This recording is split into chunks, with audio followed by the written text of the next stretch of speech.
Good afternoon, my name is Henry Keane, as usual doing my best to break the hard truth in easy terms for the whole free world directly from Ukraine.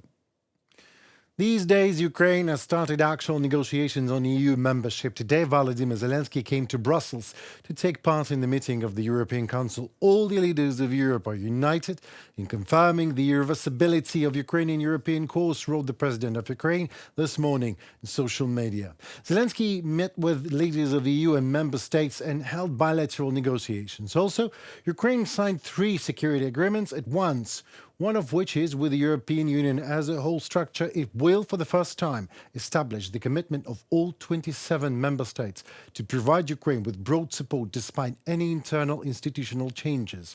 Every step is for the sake of getting closer to our historical goal, peace and prosperity in common European home. Also, the next summit of the European Council is held in Brussels right now. Thank you very much for this support and for this outcome, opening negotiations. It's very important for all of us, for all Ukraine, believe me. And of course, we have to work on next steps. You always say that we are too quick, but we need. So we will discuss today with the leaders about it, our next steps, and of course, the urgent things. Air defense, that is one. And of course, all the packages, thanks to all the partners. What we had, signed it or accepted, but we need them urgently on the battlefield. This historical agreement was signed by Ukrainian president and the president of the European Council, Charles Michel. As of late May, Ukraine had signed security deals that committed more than 23 billion euro in military and financial support, according to the office of the president of Ukraine. The official application for accession to the EU was submitted by Ukraine on February 28, 2022, on the 5th day of the full-scale war with Russia. The start of negotiations happened when 2 years have passed. And obviously, there is an even longer road ahead. Now, Kiev and Brussels have to negotiate on 35 chapters, from agriculture and education to current politics and human rights, harmonizing Ukrainian legislation with pan-European norms. At the same time, progress will require not only reforms from the Ukrainian side, but also the agreement of all EU member states, like Hungary, for example.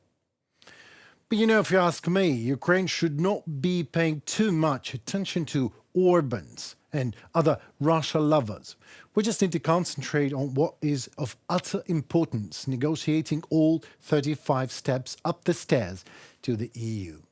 Then, if we're there at the doorsteps of European family, we talk with Hungary. And who knows what tomorrow brings. The United States Department of Defense spokesman Pete Ryder responded to the potential of sending North Korean soldiers to Ukraine to aid the Russian occupational forces in response to the Kremlin's persecution. Such options were voiced in the media regarding the strengthening of military relations between Moscow and Pyongyang. The Speaker to the Pentagon voiced the idea that different Korean troops, each of them trained to Russian prisons in Ukraine, will soon become cannon fodder. It appears that the high-ranked American official, having discussed with journalists the context, admitted that the Russian Federation could potentially ask the North Korea to lend its troops to assist its efforts in the war against Ukraine. If I had been a member of the military command of Northern Korea, I would have doubted my choice to direct my forces to become a cannon fodder in the criminal war against Ukraine. Patrick Ryder, U.S. Department of Defense Press Secretary. Well, Mr. Ryder, sir, if you had been a member of the military command of North Korea, you would not care about how many million will become cannon fodder. In fact, you would have thought, the more, the better. Less mouth to feed. You see, that is exactly what the educated, sophisticated, democratic and sometimes dangerously naive collective West have to understand. In the first place, no dictator cares about life of its people, as these are no people for the said dictator, but a commodity, gladly tradable for the chance to strike a pose of a global warlord. When did Kim Jong-un ever even thought to seriously oppose West militarily?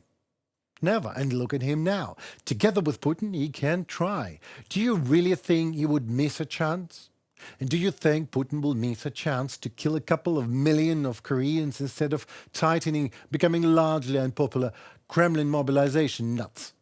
I'm not sure, but this is exactly what I'm here for, to doubt things that are seemingly undoubtable.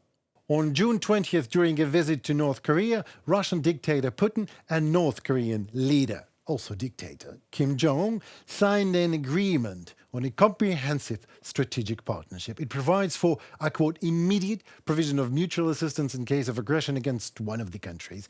Already within the framework of the trip to Vietnam, Putin stated that he could not rule out the provision of high-precision weapons to North Korea, if only in response to the military aid of the Western countries to Ukraine.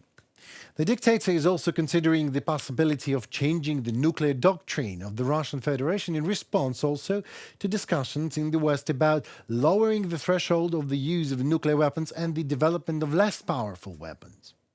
In addition, the Russian dictator also said that it would be, I quote, a very big mistake on the part of South Korea to provide lethal weapons to Ukraine. Perfect. And I mean it, it is perfect. South Korea should do just what the rest of the civilized world does. Listen to what Putin says and do exactly the opposite. Poland, Lithuania, Latvia and Estonia called on the European Union to build a defense line along the border with Russia and Belarus. The letter of the leaders of the four countries, as per Reuters, states that. The authors of the letter note that the line of defense is necessary to protect the EU from military threats and other harmful actions by the Russian Federation. In a letter to discussed at a summit in Brussels on Thursday, the leaders of the four countries that share borders with Russia and Belarus, by the way, said the project aimed at protecting the European Union would also need financial support from all its members, obviously.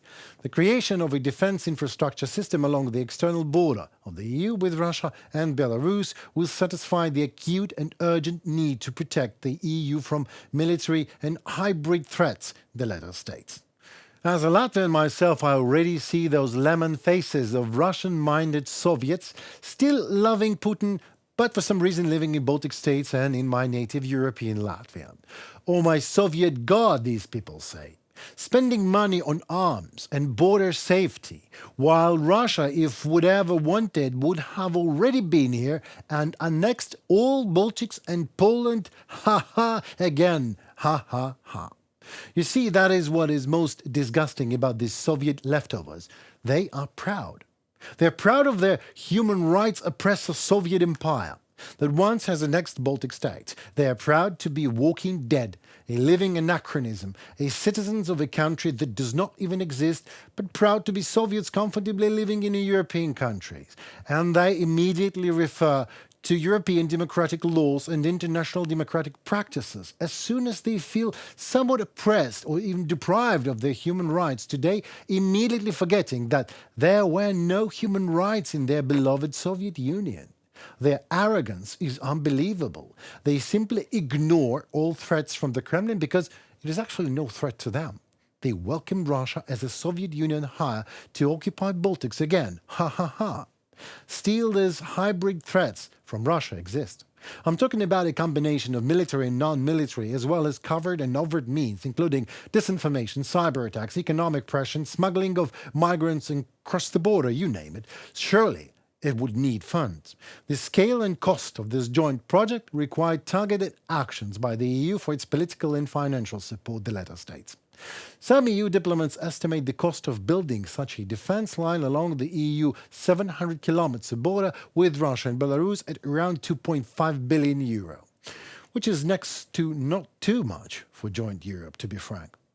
It is necessary to take extraordinary measures as the external border of the EU must be protected by military and civilian means, the letter of the leaders of the four countries emphasized.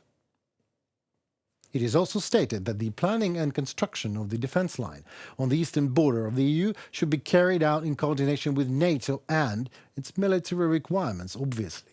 Recently, the Minister of Foreign Affairs of Poland, Radosław Sikorski, made it clear that Warsaw could completely close the border with Belarus. That was it for today. For news and updates on Ukraine, stay with Ukrainian media. Us, UATV English, is going to break the hardest of truth in easiest of terms for you no matter what. Please like, comment and subscribe. Your voice matters indeed. It helps our voice, Ukrainian voice, to be heard globally. Stay safe, tuned for more, and stand for Ukraine just as we stand for you. Believe it or not. Goodbye.